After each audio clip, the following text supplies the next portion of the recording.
बिस्मिल्लाहिर्रहमानिर्रहीम। अस्सलामु अलैकुम दोस्तों, उम्मीद आप सब खैरआफियत से होंगे। औरंगजेब आलमगीर, एपिसोड 18। सब ने एक दूसरे की तरफ देखा, फिर कंबर खान का बेटा कामिल खान अपनी जगह पर उठ खड़ा हुआ, कहने लगा, मैं देखता हूँ कौन है। वो बाहर निकला, हवेली के सदर दरवाजे की तरफ गया। जब उसने दरवाजा खोला तो बाहर ओगर खान खड़ा था। ओगर खान अंदर दाखिल हुआ। सदर दरवाजे से उसे अंदर आते हुए सब ने देख लिया था, लिहाजा सब दीवान खाने से निकलकर हवेली के सहन में आए। रनमस्त खान की हालत बुरी हो रही थी, जरनिगार रोने वाली हो रही थी। सब ने देखा ओगर खान उदास और परेशान था, बाल बिखरे, उलझे और गर्द आलूद थे। उसकी हालत देखते हुए रनमस्त खान जब्त ना कर सका, आगे बढ़ा, ओगर खान से बगल गिर हुआ और उसके शाने पर सर रखकर सिसक पड़ा था। ओगर खान की आंखों में भी उस समय नमी उतर आई थी। कुछ देर वो रनमस्त खान की पीठ थपथपाता रहा, फिर उसे अलहदा किया और कहने लगा, मेरे अजीज भाई, जो दुख हमारे मुकद्दर में था उसे कोई टाल नहीं सकता था। कुदरत को मेरा और शीतल का मेल मंजूर नहीं था। मरहटों को अहमदनगर के नवाह में शिकस्त देने के बाद मैं और एतकाद खान ने वहां कयाम कर लिया था। जब वहां से हमने सूरत का रुख किया तो रास्ते में मुखबिरों ने मुझे और एतकाद खान को शीतल और उसकी माता के मरने की इत्तला दी। साथ ही मुझे यह भी बताया गया कि नानी अम्मा सख्त बीमार हैं और उनके बचने की कोई उम्मीद नहीं है। इस बिना पर मैं बड़ी तेजी से मुसाफिरों को समेटता हुआ सूरत की तरफ बढ़ा। मैं वक्त जाया नहीं करना चाहता था। बहरहाल मैं पूना से होते हुए और जयसिंह से अफसोस करने के बाद इधर आया हूँ। यहाँ तक कहने के बाद ओगर खान रुक गया। कुछ देर तक दुख भरी खामोशी दीवान खाने में छाई रही। उसके बाद ओगर खान ने सिकंदर की तरफ देखते हुए कहना शुरू किया, अगर आप मेरी राय से इत्तेफाक करें तो मैं चाहूंगा कि सादगी के साथ आज ही रनमस्त और जरनिगार के निकाह का एहतमाम कर दिया जाए और इनकी शादी कर दी जाए। ऐसा करने के बाद ओगर खान को रुक जाना पड़ा, इसलिए कि रनमस्त खान कपकपाती और बिखरती और गूंजती आवाज में फट पड़ा था, नहीं भाई, इन हालात में मेरी शादी नहीं हो सकती। शीतल बहन मर गई, उसकी वजह से आपको इतना चरका और इतना दुख मिला और मैं अपनी खुशी का एहतमाम करता फिरूं, ऐसा नामुमकिन है। रनमस्त खान जब खामोश हुआ तब दुख भरे अंदाज में ओगर खान कहने लगा, रनमस्त खान, नानी अम्मा के भी बचने की कोई उम्मीद नहीं है। मैं चाहता हूं अपनी जिंदगी में कम अज कम वो मेरी नहीं तो तुम्हारी शादी की खुशी ही देख लें। उन्होंने जिंदगी में दुख ही दुख, गम ही गम देखे हैं। मरने से पहले अगर उन्हें तुम्हारी शादी की खुशी नसीब होती है तो इससे तुम्हारा क्या जाएगा। रनमस्त खान ने शिकवों, शिकायतों और गिलों भरी एक निगाह अपने पहलू में बैठे अपने भाई ओगर खान पर डाली। कुछ कहना चाहता था कि उससे पहले ही ओगर खान बोल उठा, रनमस्त, मैं जानता हूं मैं तुमसे कोई ज्यादा बड़ा नहीं हूं। मेरी और तुम्हारी उम्र में चंद दिन का फर्क है। जो बात मैं तुमसे मनाना चाहता हूं उसके लिए ना मैं तुम्हें हुक्म दे सकता हूं और ना मैं हुक्म देने की जगह हूं, ना इस सिलसिले में सख्ती बरत सकता हूं। इस मौके पर तेरी मिन्नत करता हूं, तेरे आगे हाथ जोड़ता हूं। ओगर खान इससे आगे कुछ ना कह सका, इसलिए कि बेचैन और बेताब होकर रनमस्त खान ने उसके दोनों हाथ थाम लिए थे। फिर इंतहाई दुख, अफसोस और कपकपाती हुई आवाज में रनमस्त कह रहा था, भाई, ये आप क्या कह रहे हैं? मेरे लिए आप ऐसे अल्फाज इस्तेमाल ना करें कि वो अल्फाज सुनने की बजाय मैं ये ख्वाहिश करूं कि जमीन फट जाए और मैं इसमें समा जाऊं। मेरा बड़ा भाई मेरी मिन्नत करे, मेरे आगे हाथ जोड़े, ये मामला मेरे लिए नाकाबिले बर्दाश्त है। मैं अपने भाई के लिए जान दे सकता हूं पर उसे परेशान और दुखी नहीं देख सकता। रनमस्त खान मजीद कुछ कहना चाहता था कि ओगर खान इस बार अपने सामने बैठे सिकंदर को मुखातिब करते हुए कहने लगा, आप रनमस्त खान और जरनिगार की शादी और निकाह का एहतमाम करें। बिल्कुल सादगी के साथ निकाह होगा। मैं यहाँ ज्यादा देर रुक नहीं पाऊंगा। मीर मोहतरम ने मुझे और एतकाद खान दोनों को औरंगाबाद में तलब कर लिया है। जिस वक्त मैं अहमदनगर से सूरत का रुख कर रहा था, रास्ते में उनके कासिदों ने मुझे इतला दी। इस बिना पर रनमस्त खान और जरनिगार के निकाह के बाद आने वाली शब को अपने लश्कर के साथ यहाँ से कूच कर जाऊंगा। उसके साथ ही ओगर खान अपनी जगह पर उठ खड़ा हुआ था। फिर सबको मुखातिब करके कहने लगा, आप सब लोग यहाँ बैठे, इन दोनों के निकाह का एहतमाम करें। साथ ही मुझे ये बता दें कि नानी अम्मा कहाँ है, मैं उनसे मिल लेता हूँ, उन्हें मुतमईन कर देता हूँ। उस मौके पर जरनिगार ओगर खान को मुखातिब करते हुए कहने लगी, भाई, इस मौके पर मुझे भी कुछ कहने की इजाजत है। ओगर खान ने गौर से उसकी तरफ देखा, कहने लगा, जरनिगार, तू मेरी छोटी बहन है, कुछ कहने के लिए तुझे मुझसे इजाजत लेने की जरूरत नहीं, लेकिन इस मौके पर मैं तुमसे ये गुजारिश जरूर करूंगा कि इस निकाह में ताखीर के अलावा जो भी तुम बात करोगी मैं सुनूंगा और उस पर अमल करूंगा। जरनिगार बेचारी कुछ न कह सकी, ताहम अपनी जगह पर उठ खड़ी हुई और कहने लगी, मेरे साथ आए, मैं आपको नानी अम्मा के पास लेकर जाती हूँ। उसके साथ ही ओगर खान और जरनिगार वहां से निकल गए थे। उनके जाने के बाद सिकंदर खान और कंबर खान भी उठे रनमस्त और जरनिगार के निकाह का बंदोबस्त करने लगे थे। जरनिगार ओगर खान को लेकर उस कमरे में गई जहां महरून निसा अपने बिस्तर पर पड़ी हुई थी। वो पहले की तरह बेसुध आंखें बंद किए पड़ी थी। उसकी मसहरी के करीब खड़े होकर ओगर खान थोड़ी देर तक बड़े गौर से उसकी तरफ देखता रहा। उस मौके पर उसकी आंखों में नमी उतर आई थी, होंठ काट रहा था। उसकी हालत जरनिगार के लिए नाकाबिले बर्दाश्त थी। बेचारी सिसक कर रो पड़ी थी। ओगर खान नीचे झुका, फिर महरून निसा को पुकारा, नानी अम्मा, मैं ओगर खान आ गया हूँ। महरून निसा ने आहिस्ता आहिस्ता अपनी आंखें खोली। ओगर खान को अपने ऊपर झुका देखकर बड़ी मुश्किल से मुस्कुराई। हाथ के इशारे से उसे अपना चेहरा करीब करने के लिए कहा। ओगर खान जब अपना चेहरा उसके करीब ले गया तब महरून निसा उसका चेहरा चूमने लगी। फिर नहीफ सी आवाज में बोली, शीतल कहाँ है? महरून निसा के उस सवाल पर बेबसी से भरी एक निगाह ओगर खान ने अपने करीब खड़ी जरनिगार पर डाली। जरनिगार उस मौके पर खुद एक अजियत और कर्ब का शिकार थी। महरून निसा की आवाज ने उन दोनों को उस अजियत से निकाल बाहर किया। फिर सवाल किया था, बेटे, मैंने तुमसे पूछा है शीतल कहाँ है? तुम बोलते नहीं हो। देखो, मुझसे ज्यादा गुफ्तगू नहीं की जा रही। और फिर मैं ये क्या देखती हूँ? तुम्हारे बाल बिखरे हुए गर्द आलूद हैं, चेहरे पर हवाइयां उड़ रही हैं। क्या तुम्हारा किसी से इख्तलाफ राय हुआ है? क्या किसी बात पर रनमस्त ने तुमसे इख्तलाफ किया है? बताओ। महरून निसा मजीद कुछ कहना चाहती थी कि ओगर खान ने जबरदस्ती अपने चेहरे पर मुस्कुराहट बखेर ली। कहने लगा, अम्मा, ऐसी कोई बात नहीं है, आप फिक्रमंद ना हो अम्मा। मैं अहमदनगर गया हुआ था, वापसी पर पूना ही की तरफ से आया हूं। मेरा इरादा था कि शीतल और उसके अहले खाना को अपने साथ लेता आऊंगा, लेकिन अम्मा, शीतल बीमार है, सफर करने के काबिल नहीं। उसको कई दिन बुखार आता रहा है। बुखार तो उसका उतर गया है, लेकिन फिलहाल वो सही तरह से चलने फिरने के काबिल नहीं है। जो ही उसकी हालत कुछ बेहतर हो जाएगी वो यहाँ आएगी, मेरी और उसकी शादी हो जाएगी। अम्मा, आज सिर्फ रनमस्त और जरनिगार के निकाह का एहतमाम इंतहाई सादगी से किया जा रहा है। ओगर खान जब खामोश हुआ तो लम्हा भर के लिए महरून निसा ने भी खामोशी इख्तियार किए रखी। फिर अपने आप को संभाला और डूबती आवाज में कहने लगी, बेटे, आज जो तू मुझसे गुफ्तगू कर रहा है, तेरी आवाज बिखरी बिखरी, परेशान परेशान क्यों है? ऐसे लहजे में इससे पहले तुमने मुझे कभी जवाब ना दिया था। क्या तुम मुझे टालने की कोशिश कर रहे हो? बेटे, मैं जानती हूं तुमने मुझे सगी मां से भी ज्यादा अजीज और प्यारा जाना। मेरे सामने जब आए तो कभी तुमने झूठ भी नहीं बोला। फिर आज मुझे क्यों शक हो रहा है?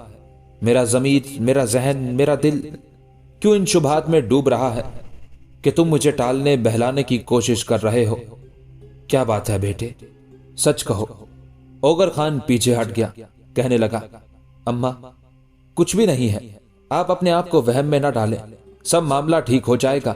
मैं थोड़ी देर तक आता हूं। बाहर रनमस्त खान और जरनिगार के निकाह का एहतमाम किया जा रहा है, फिर मैं इन दोनों को मियाँ बीवी की हैसियत से आपके पास लेकर आता हूँ। महरून निसा जवाब में कुछ कहना चाहती थी कि ओगर खान परेशान और फिक्रमंद सा पीछे हट गया था। उसके पीछे पीछे जरनिगार भी दीवान खाने की तरफ चली गई थी। थोड़ी देर तक मोहल्ले के कुछ मोअज़्ज़िज़ीन की मौजूदगी में जरनिगार और रनमस्त खान का निकाह पढ़ा दिया गया था। जब निकाह में शामिल होने वाले लोग चले गए तब ओगर खान कुछ देर तक अपने सामने रनमस्त खान और जरनिगार की तरफ देखता रहा। वो दोनों इकट्ठे बैठे हुए थे।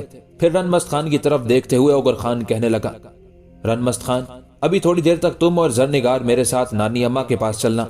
वो तुम दोनों को मियाँ बीवी की हैसियत से देखकर बेहद खुश होगी। मैं उससे वादा करके आया हूँ कि तुम दोनों के निकाह के बाद मैं तुम दोनों को उसके पास लेकर जाऊंगा। मेरे भाई, जो कुछ होना था वो तो हो चुका। मैं पहले भी तुमसे कह चुका हूँ कि मैं ज्यादा देर यहाँ रुकूंगा नहीं। तुम दोनों के निकाह का एहतमाम हो चुका है। इसी गरज से मैंने सूरत शहर का रुख किया था। अगर ये मामला ना होता तो हो सकता है मैं सूरत शहर से बाहर ही बाहर औरंगाबाद में मीरे मोहतरम की तरफ चला जाता, इसलिए कि उन्होंने मुझे तलब किया हुआ है। अब तुम दोनों उठो, मेरे साथ चलो। उस मौके पर सिकंदर ओगर खान को मुखातिब करके कहने लगा, ओगर खान मेरे बेटे, अब सिर्फ रनमस्त खान ही नहीं, तुम भी इस घर के फर्द हो। मैं बेहद खुश हूं कि खुदावंद कदूस ने मुझे पले पलाए 2 बेटे दे दिए हैं। ये मत ख्याल करना कि मैंने अपनी बेटी जरनिगार को रनमस्त खान के साथ ब्याहा है और वही मेरा बेटा है। हमारी निगाहों में उसी की कदर नहीं बेटे, तुम्हारी हैसियत भी इस हवेली में बेटे की सी है। और फिर तुम्हारा आज ही यहाँ से कूच कर जाना मुझे कुछ अच्छा नहीं लग रहा। मोहल्ले के कुछ मुअज़्ज़िज़ीन को मैंने रनमस्त खान और जरनिगार के निकाह के सिलसिले में शाम की दावत के लिए बुलाया है। बेटे, इस दावत में तुम्हारी शिरकत लाजिम है। یہاں تک کہنے کے بعد سکندر رک گیا۔ اس کی اس گفتگو کے جواب میں اوغر خان کچھ کہنے ہی والا تھا کہ اس سے پہلے رنمست خان بول اٹھا، بھائی آپ برا نہ مانیے گا، آپ جانتے ہیں میں آپ کی ناراضگی برداشت نہیں کر سکتا، اسی بنا پر پہلے سے کہنے لگا ہوں کہ مجھے اور زرنگار کو میاں بیوی کی حیثیت سے نانی اماں کے پاس لے کرنا چاہیے۔ جب وہ مجھے اور زرنگار کو اپنے سامنے میاں بیوی کی حیثیت سے دیکھے گی، آپ اس کے سامنے شیتل بہن کے بغیر اکیلے کھڑے ہوں گے، تو یاد رکھنا نانی اماں کے دکھ اور اس کے غم کی کوئی انتہا نہ ہوگی اور وہ اس غیر متوقع حادثے کو برداشت نہ کر سکے گی۔ اس موقع پر سب چپ ہو گئے، اس لیے کہ نحیف سی آواز انہیں سنائی تھی۔ مہرونسا بلا رہی تھی۔ کامل خان بڑی تیزی سے اپنی جگہ سے اٹھا اور کہنے لگا، نانی اماں بلا رہی ہے، میں دیکھتا ہوں کیا کہتی ہیں۔ جب وہ بھاگتا ہوا مہرونسا کے پاس گیا تو مہرونسا نے ایک نگاہ اس پر ڈالی، پھر کہنے لگی، کامل میرے بیٹے، حویلی میں جس قدر لوگ دیوان خانے میں جمع ہے سب کو بلا کر میرے پاس لاؤ، تم بھی واپس آؤ اور آتے ہوئے ایک قرآن مقدس لے کر آنا۔ کامل خان وہاں سے ہٹ گیا تھا، دیوان خانے میں آیا اور سب کو مخاطب کر کے کہنے لگا، نانی اماں سب کو بلا رہی ہیں، ساتھ ہی انہوں نے قرآن مقدس کا ایک نسخہ بھی طلب کیا ہے۔ زرنگار اپنی جگہ پر اٹھ کھڑی ہوئی کہنے لگی، سب نانی اماں کے پاس چلتے ہیں، کامل تم جاؤ، میں قرآن مقدس لے کر آتی ہوں۔ اس کے ساتھ ہی سب دیوان خانے سے اٹھے، مہرونسا کے کمرے میں داخل ہوئے اور ان کے پیچھے پیچھے قرآن مقدس اپنے دونوں ہاتھوں میں بلند کیے زرنگار بھی داخل ہوئی تھی۔ مہرونسا نے غائر نگاہ زرنگار پر ڈالی، پھر اسے مخاطب کر کے کہنے لگی، میری بچی یہ قرآن مقدس رنمست کو دے دو۔ زرنگار نے چپ چاپ قرآن مقدس رنمست کو تھما دیا، پھر رنمست خان کو مخاطب کر کے مہرونسا کہنے لگی، رنمست میرے بیٹے آگے بڑھو، بھائی کے سامنے کھڑے ہو، قرآن مقدس اس کے سر پر رکھو، اس کے بعد میں اس سے کچھ پوچھتی ہوں۔ مہرونسا کے ان الفاظ پر رنمست لرز کانپ گیا تھا۔ اوغر خان کے چہرے پر بھی ہوائیاں اڑنے لگی تھی۔ شاید دونوں بھائی سمجھ گئے تھے کہ ان کی نانی اماں کیا کرنا چاہتی ہیں۔ جب رنمست خان حیران و ششدر اپنی جگہ پر کھڑا رہا تب مہرونسا نے پھر اسے مخاطب کیا، رنمست خان تم نے سنا نہیں میں نے کیا کہا ہے؟ رنمست خان بیچارہ چپ چاپ آگے بڑھا اور مہرونسا کے کہنے پر اس نے قرآن مقدس اوغر خان کے سر کے اوپر کر دیا تھا۔ اس موقع پر ایک گہری نگاہ باری باری مہرونسا نے رنمست خان اور اوغر خان پر ڈالی، پھر اوغر خان کی طرف دیکھتے ہوئے مہرونسا دھیمی ڈوبتی بکھرتی آواز میں کہہ رہی تھی، اوغر خان میرے بچے، زندگی میں پہلی بار مجھے شک ہوا کہ تم جھوٹ بولنا شروع ہو گئے ہو۔ تمہارے اس رویے پر مجھے کتنا دکھ اور صدمہ ہوا ہے فی الحال الفاظ میں بیان نہیں کر سکتی۔ میں بچی نہیں ہوں، بچپن سے تمہیں پالا پوسا ہے، جس طرح کی مشتبہ گفتگو آج تم نے مجھ سے کی ہے زندگی بھر نہیں کی۔ اس وقت تیرے سر کے اوپر قرآن مقدس ہے، جو کچھ میں پوچھنا چاہتی ہوں قرآن مقدس کی تقدیس کو نگاہ میں رکھتے ہوئے اس کا جواب دینا۔ بولو شیتل کہاں ہے؟ وہ یہاں کیوں نہیں آئی؟ اس موقع پر اوغر خان نے ایک عجیب نگاہ اپنی نانی پر ڈالی، کچھ دیر ہونٹ کاٹتا رہا، پھر اس کی آنکھیں نمناک ہو گئی۔ اس کی حالت دیکھتے ہوئے رنمست خان رو دیا تھا۔ باقی سب لوگ بھی حیران و پریشان ہو گئے تھے۔ زرنگار سسکیاں لینے لگی تھی، یہاں تک کہ اوغر خان پھٹ پڑا، اماں میں نے جھوٹ بولا تھا، شیتل اب اس دنیا میں نہیں ہے۔ جس وقت وہ اپنے ماتا پتا کے ساتھ پونا سے روانہ ہو کر سورت کی طرف آ رہی تھی، راستے میں مرہٹوں نے ان پر حملہ کر دیا۔ اس حملے کے نتیجے میں شیتل اور اس کی ماتا درگاوتی دونوں ماری جا چکی ہیں۔ اوغر خان کے اس جواب پر مہرونسا نے کسی رد عمل کا اظہار نہ کیا۔ اس نے بالکل چپ سادھ لی تھی، اس کے ہاتھ بکھر گئے تھے، گردن ڈھلک گئی تھی۔ رنمست نے بے چین ہو کر قرآن مقدس اپنے قریب کھڑے کامل خان کو تھما دیا تھا۔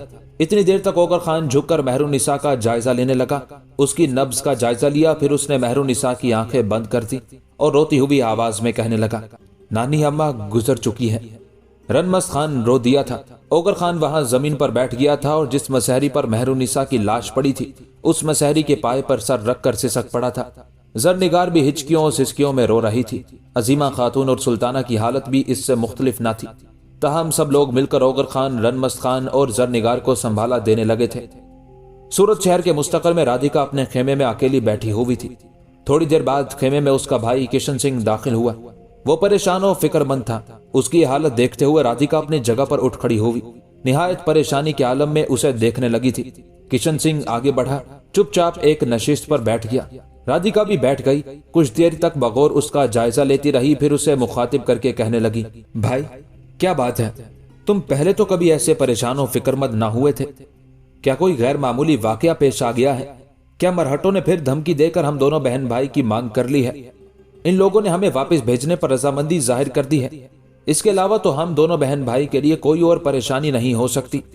رادھیکا جب خاموش ہوئی تب دکھ بھرے انداز میں کشن سنگھ کہنے لگا، رادھیکا میری بہن، یہ بات نہیں ہے۔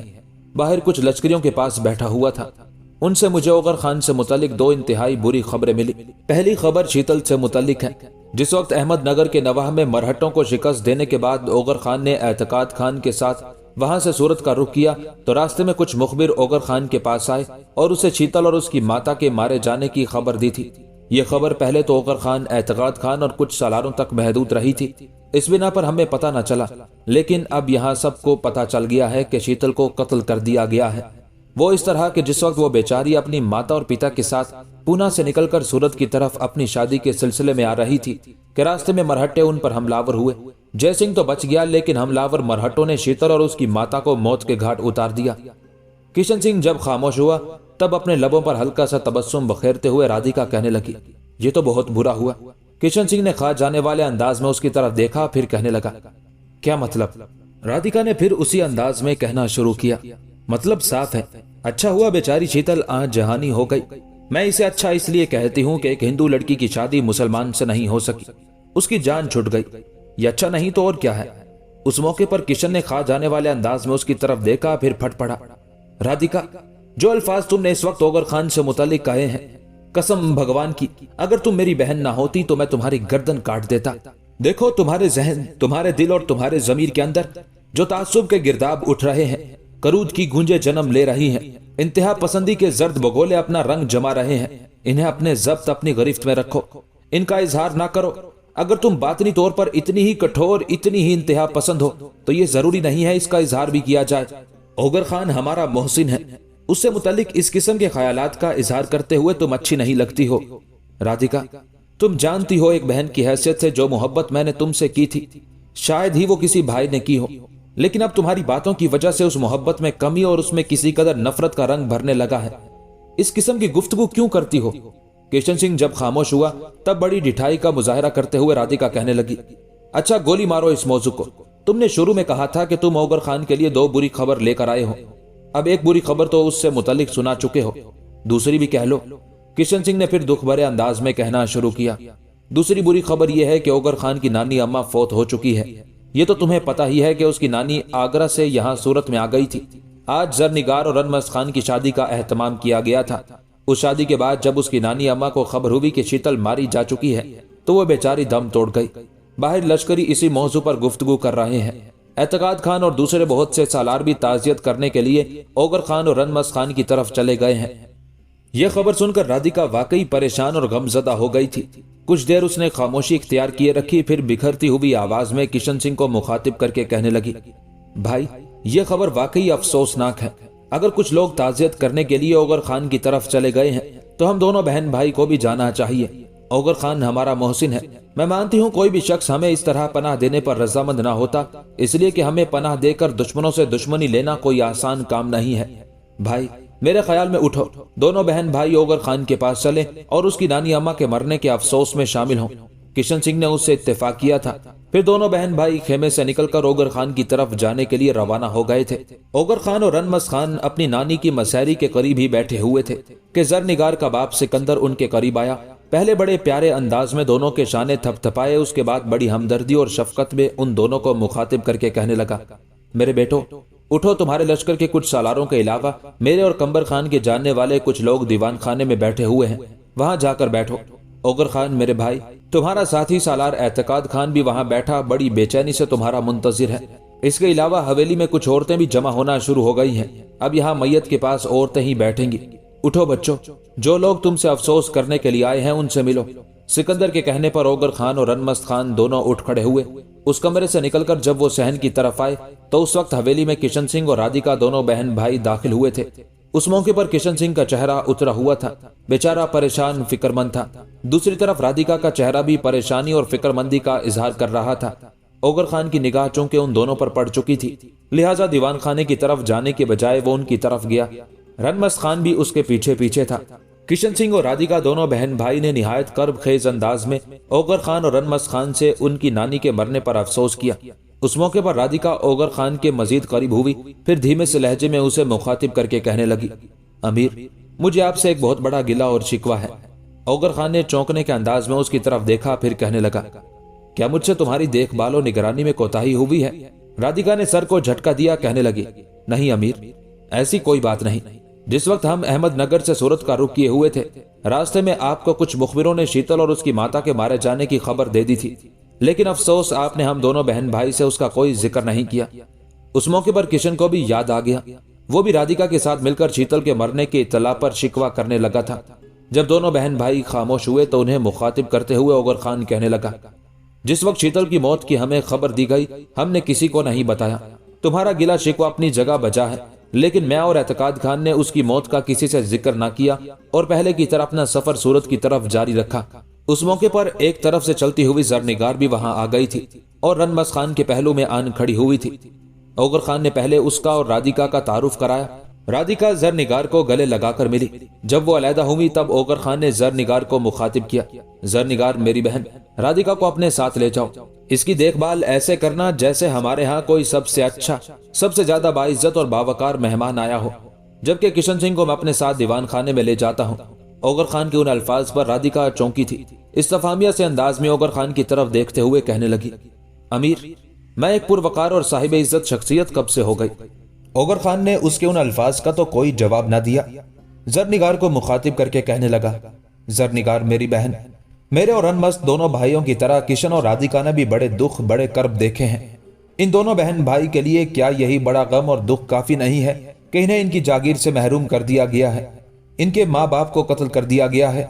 अब ये बेचारे ना चाहते हुए भी हमारे यहाँ पनाह लेने पर मजबूर हैं। मेरी बहन, तुम राधिका को अपने साथ ले जाओ। इसकी खिदमत ये जानकर करना कि ये तुम्हारे भाई औगर खान के लिए एक इंतहाई काबिल इज्जत और अहम शख्सियत है। उस मौके पर राधिका फिर औगर खान से कुछ कहना चाहती थी, पर औगर खान हरकत में आया। किशन सिंह का हाथ पकड़कर वो दीवान खाने की तरफ हो लिया। रनमस्त खान भी उनके साथ था, जबकि जरनिगार राधिका का हाथ पकड़कर सामने वाले कमरे की तरफ ले गई थी। औगर खान और रनमस्त खान दोनों भाई जब दीवान खाने में दाखिल हुए तो सबसे पहले एतकाद खान दोनों से गले मिला और उनकी नानी अम्मा के मरने पर अफसोस किया, और बाज दूसरे सालार और मकामी लोग भी उनसे इजहार अफसोस कर रहे थे। उसी रोज बहरुनिसा की तजहीज व तकफीन का एहतमाम कर दिया गया था, और अगले रोज जिस वक्त औगर खान और एतकाद खान अपने लश्कर के साथ औरंगाबाद का रुख करना चाहते थे, एक कासिद औरंगजेब आलमगीर की तरफ से आया, जिसने इतला दी कि मीर मोहतरम अब औरंगाबाद से अहमदनगर का रुख कर रहे हैं, लिहाजा वो भी अपने लश्कर के साथ अहमदनगर ही का रुख करें। इस पर औगर खान और एतकाद खान अहमदनगर का रुख कर गए थे, जबकि रनमस्त खान ने चंद दिन मजीद जरनिगार के पास कयाम किया। उसके बाद वो अपने हिस्से के लश्कर को लेकर पहले की तरह दलेर खान की तरफ चला गया था। औगर खान और एतकाद खान दोनों एक रोज अहमदनगर के नवाह में पहुंचे। उन्होंने देखा शहर के नवाह में दूर तक खेमों का एक शहर आबाद कर दिया गया था। जब वो उन खेमों के करीब अपने लश्कर के साथ पहुंचे तो औरंगजेब आलमगीर ने अपने सारे सालारों के साथ उनका बेहतरीन इस्तकबाल किया। साथ ही औरंगजेब आलमगीर ने एतकाद खान और औगर खान के लश्कर को पहले से पड़ाव करने वाले लश्कर के पहलू में खेमाजन होने का हुक्म दिया था। साथ ही औरंगजेब ने औगर खान की नानी और शीतल की मौत पर ताजियत भी की थी। जिस वक्त लश्करी वहां खेमे नस्ब करने लगे थे, औरंगजेब आलमगीर एतकाद खान और औगर खान के अलावा अपने दीगर सालारों को भी अपने खेमे में ले गया था। साथ ही उसने कुछ दूसरे छोटे सालारों को भी अपने खेमे में तलब कर लिया था।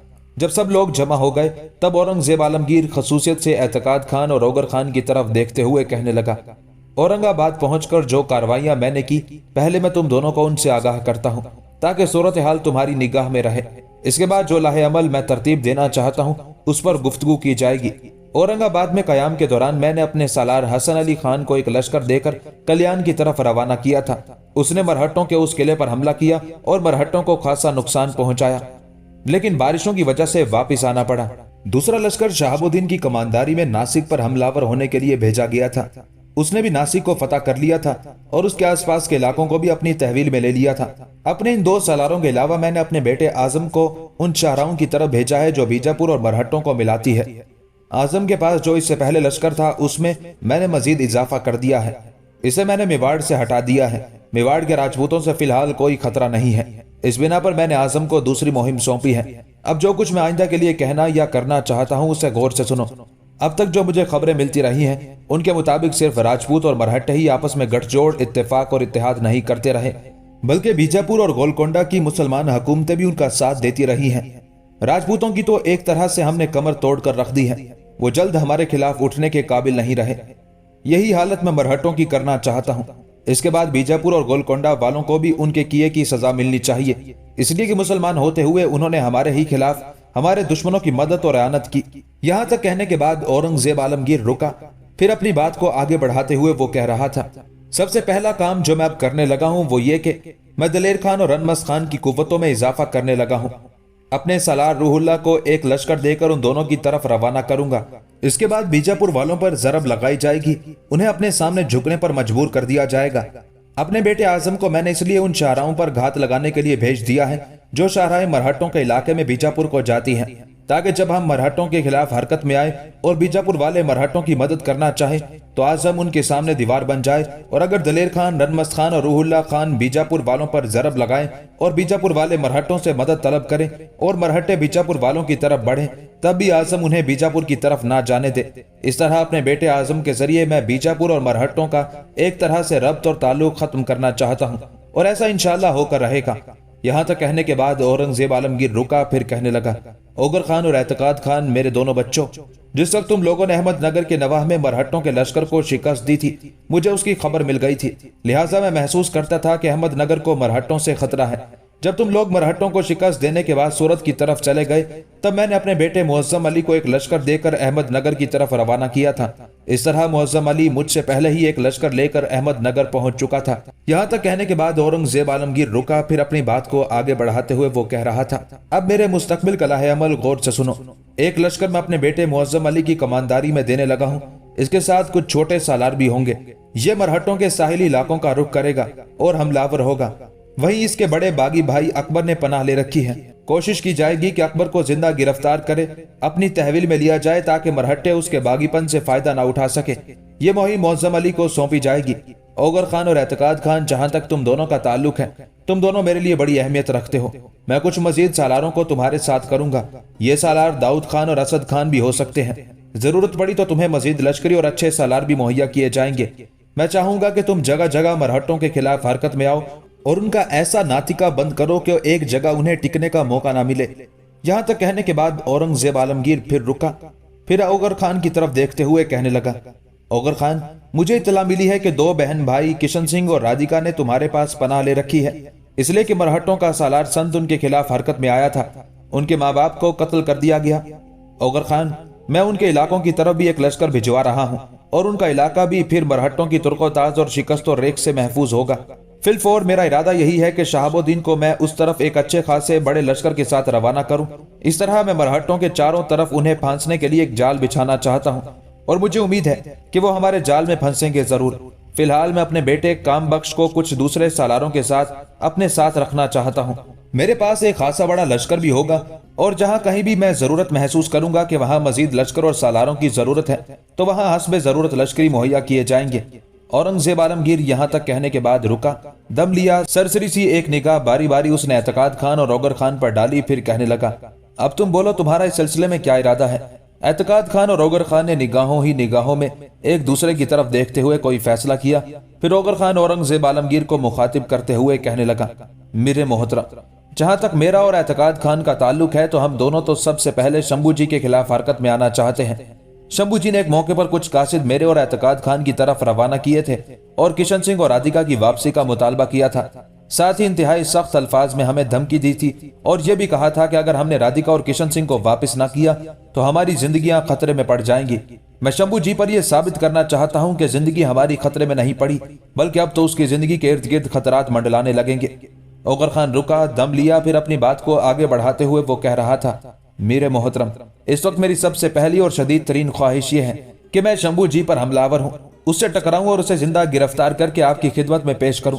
میرے محترم، اگر میں ایسا کرنے میں کامیاب ہو گیا تو میں اپنے آپ سے متعلق یہ خیال کروں گا کہ میں آپ کے اچھے اور کامیاب سالاروں میں سے ہوں، اور اگر میں ایسا نہ کر سکا تو پھر میں جانوں گا میں نے لشکریوں کے سالار کی حیثیت سے اپنی سلطنت کی بہتری کے لیے کچھ نہیں کیا۔ اوگر خان کے ان الفاظ کے جواب میں تھوڑی دیر تک توصیفی انداز میں اورنگزیب عالمگیر نے اس کی طرف دیکھا، پھر اس کی پیٹھ تھپ تھپائی، ساتھ ہی بڑی ہمدردی اور شفقت میں اورنگزیب عالمگیر کہنے لگا، بیٹے، تمہیں یہ الفاظ ادا کرنے کی ضرورت ہی نہیں ہے۔ اس سے پہلے بہت سی بلکہ بے شمار مہموں میں تم ثابت کر چکے ہو کہ تم میرے نایاب اور عزیز ترین اور چوٹی کے سالاروں میں سے ایک ہو، بلکہ میں یوں کہہ سکتا ہوں کہ تم मेरे उन सालारों में से एक हो जिन पर मैं बद से बदतर हालात में भी एतमाद और भरोसा कर सकता हूँ और जो हर मैदान में मेरी कामयाबी और कामरानी की वजह बन सकते हैं। औरंगजेब आलमगीर के खामोश होने पर ओगर खान फिर बोल उठा, शंभू जी पर हमलावर होने और उसे जिंदा गिरफ्तार करने के लिए मीर मोहतरम मैं सबसे पहले ये कदम उठाने लगा हूँ कि मैं आज ही अपने कुछ मुखबिर रवाना करूंगा जो शंभू जी के गिर्द मंडलाते रहेंगे और मुझे उसकी हर नकलो हरकत से आगाह करते रहेंगे। फिर कोई मुनासिब मौका जानकर मैं और एतकाद खान दोनों भाई शंभू जी पर वारिद होंगे और इसे जिंदा गिरफ्तार करके आपके सामने पेश करने की कोशिश करेंगे। ओगर खान जब रुका तब औरंगजेब आलमगीर कहने लगा, ओगर खान, किशन सिंह और राधिका से कहना कि अब वो अपने इलाकों की तरफ जाना चाहें तो जा सकते हैं। उनके इलाकों में हमारा एक खासा बड़ा लश्कर शहाबुद्दीन की कमानदारी में कायम करेगा। अगर वो दोनों बहन भाई तुम्हारे लश्कर ही में कायम करना चाहें तो उनकी मर्जी, और अगर वो वापस अपने इलाकों में जाकर ठहरना चाहें तो फिर शहाबुद्दीन को मैं ताकीद कर दूंगा कि उन दोनों का वो खास ख्याल रखे। तुम भी शहाबुद्दीन को समझा देना कि उन दोनों बहन भाई की हिफाजत और उनके तहफ्फुज का खूब एहतमाम करे। वैसे मुझे उम्मीद है कि जब हमारा एक खासा बड़ा लश्कर उनके इलाके में कायम करेगा तो मरहटों का सालार संत या उसका कोई साथी सिर्फ राधिका को हासिल करने और किशन सिंह से इंतकाम लेने उन इलाकों का रुख नहीं करेगा। अब तुम दोनों उठो, तुम्हारी खेमागाह तैयार हो चुकी है, अपने और अपने लश्करियों के आराम का एहतमाम करो। इसके बाद पूरा लश्कर एक साथ खाना खाएगा। फिर जिस जिस सालार जिस लश्कर को जिस तरफ जाना है उसकी रवानगी का एहतमाम किया जाएगा। उसके साथ ही सारे सालार औरंगजेब आलमगीर के खेमे से निकल गए थे। मगरिब के नमाज के बाद किशन सिंह और राधिका दोनों बहन भाई अपने खेमे में बैठे हुए थे कि खेमे के दरवाजे पर ओगर खान नमूदार हुआ। उसे देखते ही दोनों बहन भाई अपनी जगह पर उठ खड़े हुए। ओगर खान खेमे में दाखिल हुआ। एक नशिस्त पर जब वो बैठ गया तब दोनों बहन भाई भी अपनी जगह पर हो बैठे। उस मौके पर गुफ्तगू का आगाज ओगर खान ने किया। दोनों बहन भाई को मुखातिब करके कहने लगा, मैं तुम दोनों बहन भाई के लिए आज एक अच्छी खबर लेकर आया हूँ। ओगर खान के उन अल्फाज के जवाब में दोनों बहन भाई बड़े गौर से उसकी तरफ देखने लगे थे। यहाँ तक कि ओगर खान ने फिर कहना शुरू किया, दिन के पहले हिस्से में मेरी और बाकी सारे सालारों की मीर मोहतरम औरंगजेब आलमगीर के साथ तफसील के साथ गुफ्तगू हुई थी। इसके बाद मैं कुछ दूसरे सालारों के साथ राब्ता करता रहा और मुख्तलिफ मौज़ूआत पर उनसे गुफ्तगू की। आप दोनों बहन भाई के लिए अच्छी खबर यह है कि हमारे लश्कर का एक सालार काफी बड़ा लश्कर लेकर आप दोनों बहन भाई के इलाके की तरफ जाएगा। उस सालार का नाम शहाबुद्दीन है। मैंने शहाबुद्दीन को आप दोनों से मुतालिक तफसील के साथ बता दिया है। शहाबुद्दीन आज रात के पिछले पहर अपने हिस्से के लश्कर के साथ आपके इलाके की तरफ रवाना होगा। आप दोनों बहन भाई उसके साथ चले जाना और पहले की तरह अपनी हवेली में कयाम करना। शहाबुद्दीन वहां तुम्हारे तहफ्फुज का बेहतरीन एहतमाम करेगा। दरअसल मीर मोहतरम के कहने पर मुख्तलिफ लश्कर मुख्तलिफ मकामात की तरफ मुतय्यन किए जा रहे हैं। इस तरह हम मरहटों के खिलाफ घेरा तंग करते हुए उन्हें अपने सामने बेबस और मती बनाने का तहिया कर चुके हैं। मैंने शहाबुद्दीन से तफसील के साथ गुफ्तगू कर ली है। वो तुम्हारे इलाकों में कयाम करेगा। इस मौके पर मैं तुम दोनों बहन भाई से ये भी कहूंगा कि वो इलाका चूंकि तुम्हारा है, लिहाजा तुम दोनों बहन भाई भी शहाबुद्दीन से ताउन करना। तुम्हारी हिफाजत के लिए तुम्हारी हवेली के इर्द गिर्द हर वक्त मुसल्ला जवान रहेंगे। अपने तहफ्फुज से मुतालिक तुम दोनों को फिक्रमंद होने की जरूरत नहीं है। आज रात के पिछले पहर तक तुम दोनों बहन भाई अपना सामान समेट कर तैयार रहना और शहाबुद्दीन के साथ अपने इलाकों की तरफ कूच कर जाना। यहाँ तक कहने के बाद ओगर खान खामोश हो गया। फिर उन दोनों बहन भाई की तरफ देखने लगा। उस मौके पर किशन सिंह के चेहरे पर तो खुशी के जज्बात और तासुरात थे, लेकिन राधिका एकदम बुझ गई थी, उदास और अफसुर्दा हो गई थी। उसकी गर्दन झुक गई थी। ओगर खान चंद सानियों तक उसका जायजा लेता रहा, फिर उसे मुखातिब किया, राधिका, मैं देखता हूँ मेरी गुफ्तगू से जहाँ किशन सिंह खुश हुआ है वहां तुम्हारे चेहरे पर मायूसी और उदासी के तासुरात नुमाया हो गए हैं। क्या तुम अपने इलाकों की तरफ नहीं जाना चाहती हो? राधिका ने आहिस्ता आहिस्ता अपनी गर्दन सीधी की। एक भरपूर निगाह उसने ओगर खान पर डाली, फिर बुझी बुझी सी आवाज में कहने लगी, अमीर, ऐसी कोई बात नहीं है। मैं अपने इलाकों की तरफ जाना चाहती हूँ। दरअसल मैं यहाँ से रवानगी का सुनकर उदास और अफसुर्दा हो गई हूँ।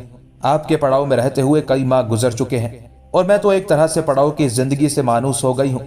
इंसान के रहने के लिए रिहाइश कितनी ही बुरी क्यों ना हो, वहां जब वो कुछ अरसा रहे तो जब वो वहां से जुदा होता है तो उदासी और अफसुर्दगी जरूर उसे अपनी गिरफ्त में लेती है।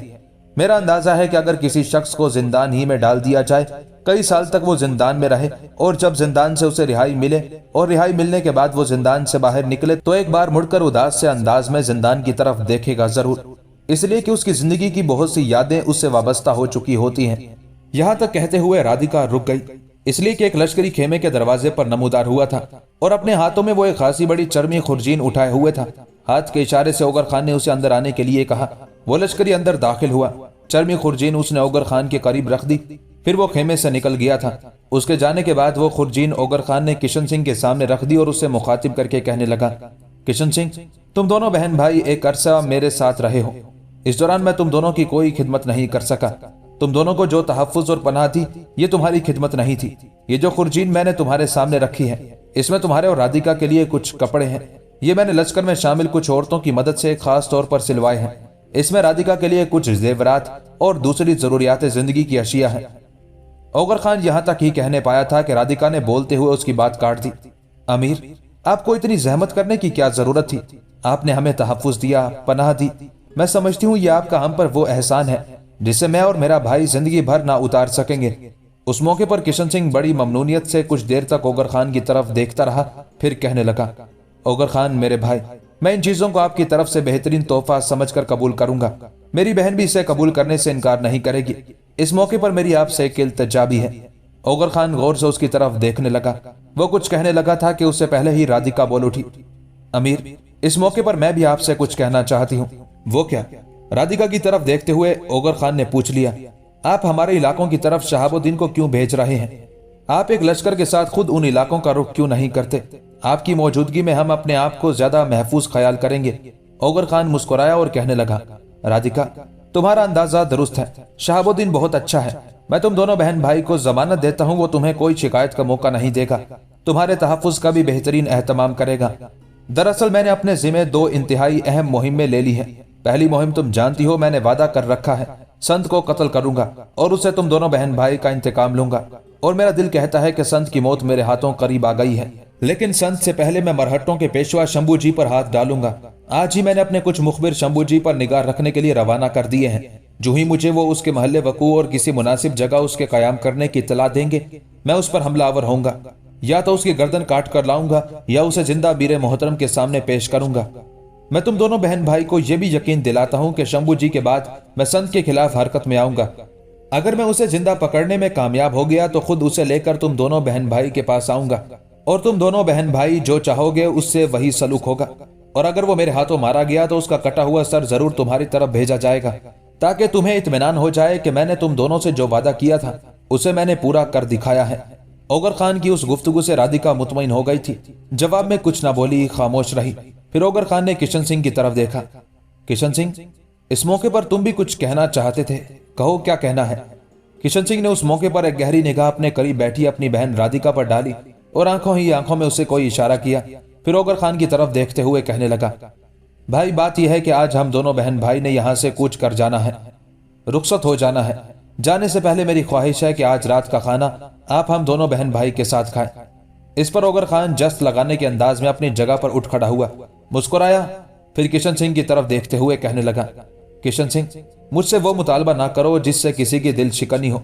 तुम अकेले होते तो मैं जहां तुम चाहते तुम्हारे साथ खाना खा लेता, लेकिन मेरे भाई, तुम्हारे साथ इस खेमे में राधिका है। इस बिना पर मैं तुम्हारे साथ खाना नहीं खा सकता। उसके साथ ही राधिका और किशन सिंह के रद्द अमल का इंतजार किए बगैर ओगर खान उनके खेमे से निकल कर चला गया था।